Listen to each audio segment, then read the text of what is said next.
Hi, I'm Dr. Ed Sheehy, and I'm an orthodontist. An orthodontist is a specialized dentist that focuses on moving teeth and aligning teeth. So we see a wide range of patients on a daily basis, all the way from little guys, 6, 7, with baby teeth, to adults and even older age folks. I'm actually a small business owner, so my typical day is spent solving problems. On the orthodontic or the clinical level, we visit with the patient, we see the patient, look at their types of problem, find out what they would like to have as their goals. So we diagnose their problems orthodontically, then we design a plan for them that would help correct the problems.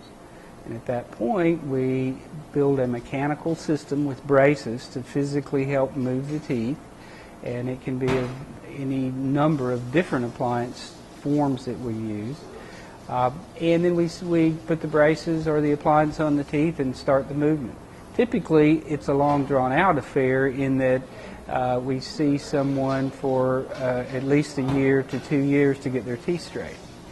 So a typical day, we would see a new patient, get all the x-rays to do the diagnosis, bring them back at a later date to put the braces on, and then see them periodically every 4 to 6 weeks. During my day, though, we have several patients in different stages of their treatment. We, in our field, are blessed in that we are able to work with certified orthodontic assistants to help. I will look at the patient, figure out what we need to do for that day, and our assistant can actually take off the wire or put on a new wire, what we need to do. So that's the way we would spend the majority of our day clinically, evaluating patients, placing braces, adjusting the braces for their regular visits, and when we're all finished, taking the braces off, making retainers, and having them go with that, get started with the retainers. So that's a bit of what we do from the clinical side. But again, as a business owner, I'm basically responsible for everything that happens. So we get to solve problems. If we have staffing issues, we work with our staff, do our staff training. But it goes all the way down to if the air conditioner's not working, I make the final call and we'll call the guy, or let's just be hot today, or whatever we need to do. So orthodontics is the greatest job in the world. It is really a lot of fun, very, very rewarding. We get to work with folks, since orthodontics is sort of an issue that it's a quality of life issue. Nobody dies from having crooked teeth. So people are here wanting to improve their lifestyle. So it's a very positive and upbeat thing.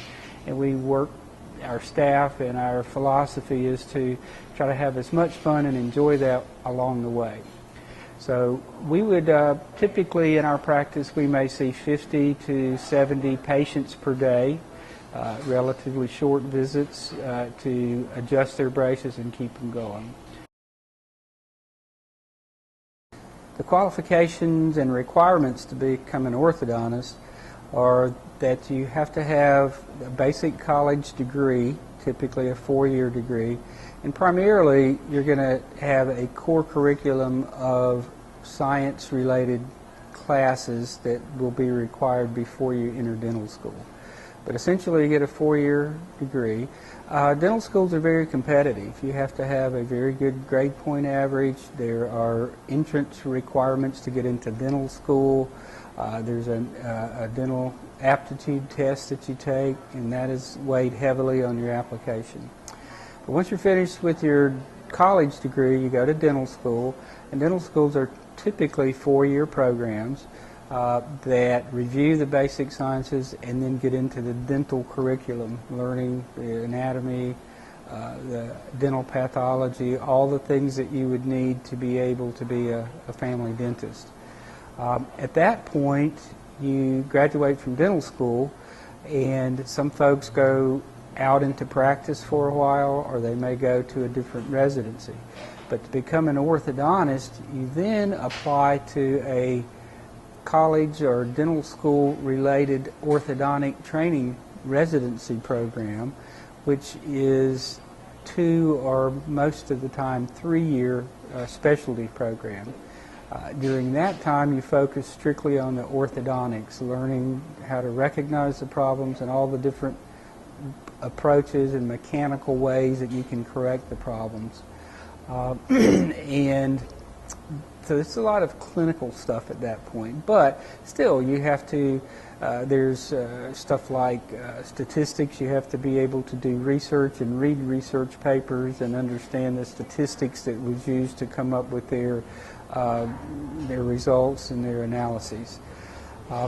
So after you then finish your program, then you actually have the clinical and educational requirements taken care of. So incidentally, some of those offer a master's degree as part of your certification.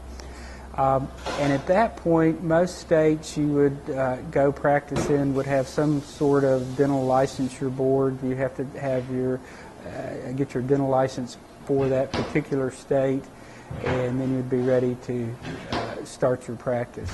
As far as the requirements, I think that since, as I mentioned before, you're sort of a small business owner and the boss, any background that you can get in that is certainly in the areas of personnel management, how to deal with people, marketing, any kind of business experience as far as running a business, any extra training that you can get there will certainly be beneficial in learning once you get into a private practice.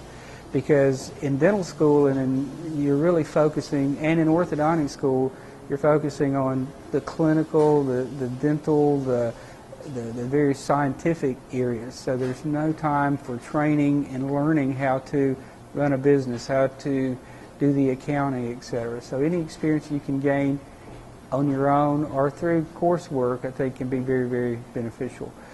Just some of the things that I've noticed in orthodontics, it's a pretty high energy, high pace type thing. You got to love people and deal with people. So I think it's a very good job for someone who likes that high energy environment and can change their, can multitask, have lots of questions and answer lots of questions and solve lots of problems on the fly.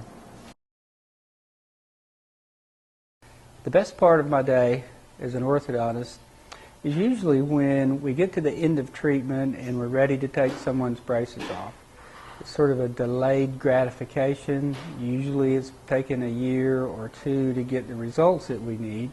So as we are finishing up, they really get to see the results of all the work, all the hard work they've done, and now they've got something they can be proud of. And the cool thing, it can last a lifetime. So even though it takes a year or so, we really are able to have a very, very nice result that's life impacting. It lasts a whole lifetime. Other things that we get to do are working with our staff. We get to see them grow in their jobs, become more proficient. So it's can be a very fun and rewarding atmosphere to see someone really get good at what they do and accomplish a lot in their job growth. The worst part of the day, and every day is different. There's different varieties, but we deal with the public. We've got lots of people that come in with all different types of backgrounds and expectations. And the worst part of the day is when, even though you've done your best to try to communicate an issue or a problem or a concern, when someone just doesn't get it, they just don't seem to be able to hear what you're doing or have an appreciation for what you're trying to help with them. So that can be very disappointing and disheartening. I guess the other thing that can be very upsetting is that when we go through this whole treatment regime and we get all this stuff done, and if our patients don't do their part, like brushing their teeth when we get the braces off, we can have stains or we can have less than ideal results. So every day it's mixed with some good things and some bad things. I think that's the way, the way our business is. And you have to really enjoy the good things and try to work around and prevent the bad things from happening. My advice to anyone listening to this or watching this that's interested in orthodontics would be that you need to become personally involved with your fact-finding. I think most, as I mentioned before, you have to become a dentist before you can be an orthodontist. So you can certainly start with your own family dentist, but just call, talk to folks, ask if they would mind if you come in and visit, so you can really see what goes on behind the scenes. There's always a difference in perspective when you're the patient versus when you're involved on a daily basis with delivering this health care. So certainly go to, not only in a private practice, every private practice is a little different based on the doctor's personality and the staff and the clientele. So try to go to as many as you can, see as many different approaches. Same thing in the orthodontic field. Go visit doctors, ask them what they're doing. As a private practitioner, we don't have a chance to do much sharing and teaching in many cases. So a lot of us really welcome the opportunity to visit with folks, to show them what we do. We're proud of what we do and would be more than willing to share what we do and how to get there. As far as specifics, again, you have to make good grades. Unfortunately, that's what allows you to get into a program and go to dental school and then go to orthodontic school. So it's a lot of hard work. It's a long haul. But I definitely feel that for me it was well worth it. I love what I do and would encourage anyone to look into orthodontics as a rewarding career.